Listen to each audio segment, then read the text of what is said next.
Kamutoy tapuhig.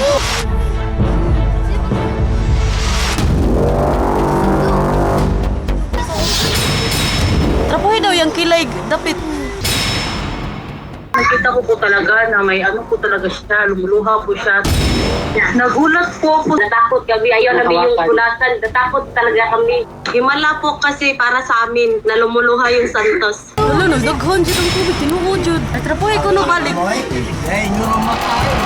Wala, niluhog yun, awang pikos.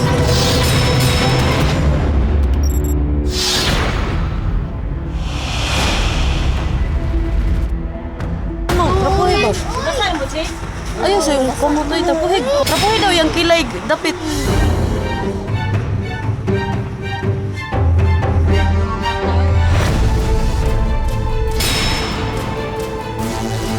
Yung una nakita yung anak na may-ari, nakita ko na yung pinagpagan yung Santo Niño. Tapos yun, bigla nila akong tinawag ng mga bata na lumuluha daw.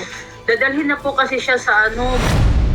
Sabi namin, baka ayaw niyang sumama sa Alcoy. Baka gusto niyang paiwan, basta nalungkot siya, dadalhin siya doon. Dito po siya.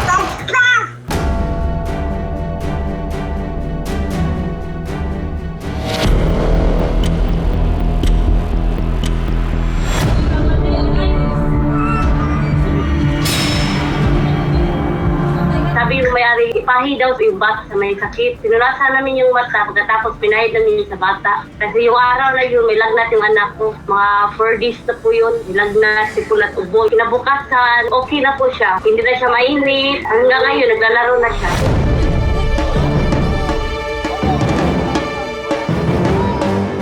Simula nung in-upload ko yun, madami kasing nag-PM na mga client ba nga magpa-eyelash, magpa-kuko. Mas dumami pa yung client ko.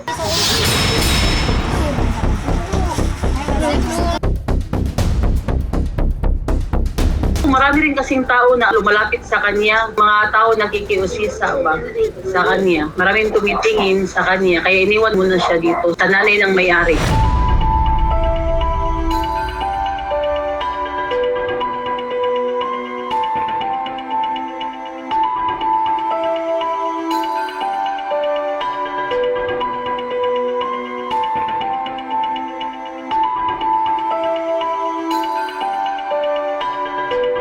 Iba-iba po kasi yung paniniwala. May mga taong na hindi naniniwala, may mga tao rin naniniwala. Yung sa mga nakita, talagang naniniwala sila kasi hindi lang po kami, marami po kasi kami nakakita.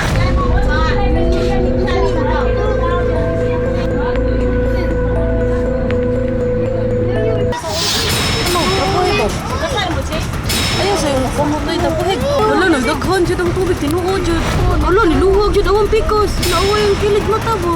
Oo, nagluhog yun, wala, kilid. Ayun sa yung kamutoy tapuhig.